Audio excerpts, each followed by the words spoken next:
Howdy, it's Matt here, and this is another really simple tip which I wanted to share with you.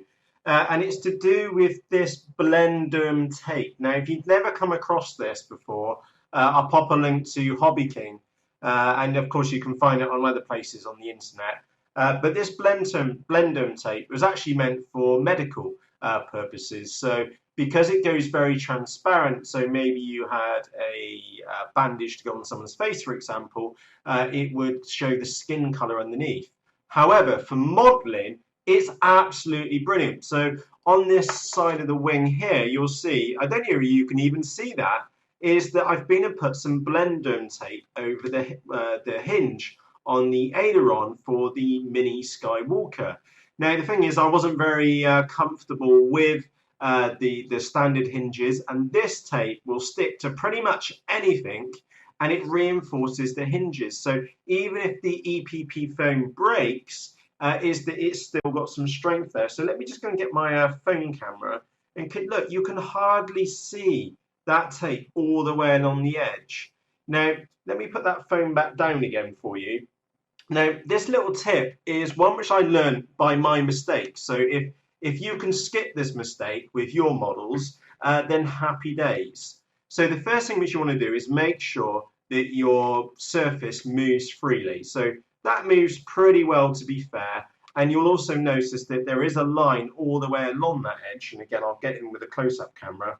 Is that there is a line all the way along that edge, because I did take a ruler and then scored it with the back of a craft knife just to make sure that there was a straight line all the way along there. Now, let me get that camera back down. And my tip is very simple, is that if you glue or if you put this tape on when the flap or the surface is flat, is that when you pull it down, it's pulling tension against the tape, which is never a good idea. So instead, when you go to apply Blenderm tape, is that put it at its maximum movement, and then tape it down so that when you pull it back up, it will flex, and when the servo pulls the surface down, it also won't be stretching the tape. It will fit. It's got the room to move, if that makes sense. Because if you do it when it's flat or even up a little bit, when the servo goes to pull the flap down, it's pulling against the tape, and you put an unnecessary strain on the servo itself, and you don't get the full movement like you would have done if there was no tape on there. So let's go and get this one taped up. So you'll notice I'm here just pushing that flap down like so, and this is where it all goes Pete songs. There's nothing quite like recording something when you're... So I'm just going to pop the tape, and again, this is a little bit difficult to get on the camera, so let me just check the other one so you can see what I'm doing. Yeah, it's a bit awkward. Sorry, neither of these are too good at close-ups. So I'm just going to put the tape down there, and let me get that on top of the line. So let me just grab this other camera to show you. So can you see? Let me get that there, Mo. And I might need to tap again. Sorry, I mean, I'm using my phone to do this, and the lighting's not very good, and great, it's just bent over. Like I said, there's nothing like trying to do this and showing someone else how to do it with trying to hold two cameras and whatnot. But let me just pick on this end piece. Can you see how that piece just there is not actually taped down, not actually stuck down? So what I'm going to do now is carry on and do that all the way across the surface, and I'm only aiming to tack down the top of the tape, and I'm not trying to stretch the tape. I just want it to fall down naturally on there. And yeah, maybe that's better. Can you see that leading edge? And maybe if I just tap there, it'll focus. You see that I've not actually tacked down the front just yet. So what I'll now do is still keep my finger on that surface. I need to get over to this edge and trim us up, so wherever the knife is, which is about there. There we go.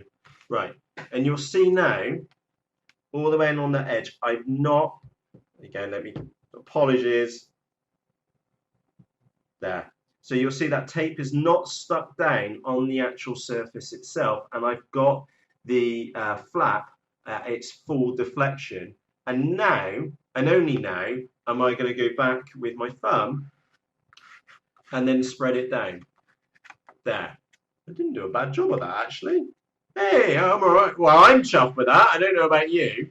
But my tip here is to do that so that now when you bring the surface up, it's not under any tension because you're basically just creasing the foam, the tape and the foam. So that works. And now when I bring the flap down, it's very easy for it to move. And again, this is just a little tip from my mistake because when I did this for my first time, what I did was that I did it flat.